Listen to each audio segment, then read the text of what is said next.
So what I wanted to do is just talk a little bit about some of the things that I look for that I find essential when we're starting horses over fences, and then just give you some examples of what I'm describing with Bella. So there's three things that I like to think about trying to develop in a horse when we're starting them over jumps. And the first one is straightness. So we want the horse to learn to be straight and centered to the fence, both in the approach and after they land, so that they're traveling straight, not cutting to one side or the other. The second thing that we like to think about is having steadiness and a rhythmic stride before and after. So whether this is at the trot or at the canter, we want the horse to be able to keep a steady pace before and after the jump. And then the third thing that we want to develop in the horse is the ability to kind of auto-correct themselves. So if they come in at an awkward place to the jump, or if they come in on an awkward stride, they're able to adjust their distance, adjust their stride to be able to still have a comfortable, safe jump. So those are kind of the three things that I think about wanting to develop in a young horse when I'm working on training them to jump.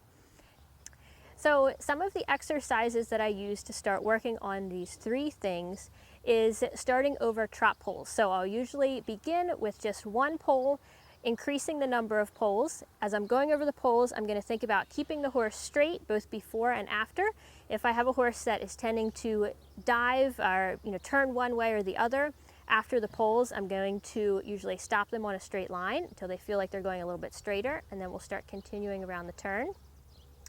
As you add more, especially of the trot poles, that's going to help develop a little bit more of the steadiness that we talked about and developing a little bit more of that rhythmic movement. The poles also help a young horse start to learn where their feet are, how to adjust their stride length in order to not step on the poles, and just become a little bit more aware of their movement.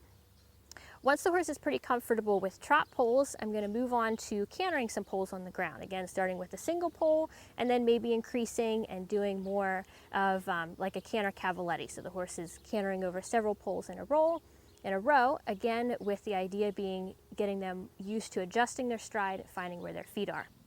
After the trot and the canter poles, I'm going to start building up the jump. So usually I'll begin with a series of trot poles going into a small cross rail. Once the horse gets comfortable with this, and again is keeping the steadiness and keeping the straightness, then we can start slowly increasing the height of the jump.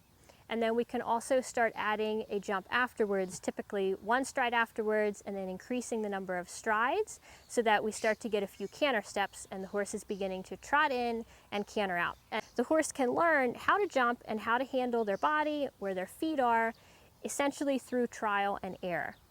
And I feel that this is an important step of teaching young horses to jump, just giving them lots of time over small fences and over poles to figure out where their feet are, where their balance is when they're jumping,